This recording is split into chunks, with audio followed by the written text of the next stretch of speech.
Hey guys, let's cut an ace key. Now we have the key in the machine. Let's go ahead and cut with the 3D Elite.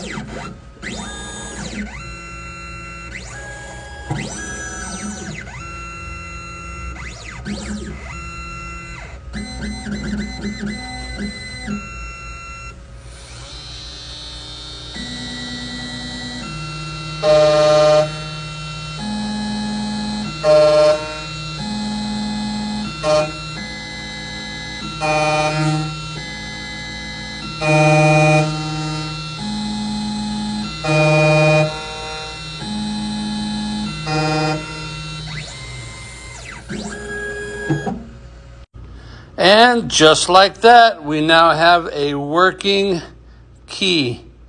Thanks for watching. Follow me and watch for the next videos. Thank you.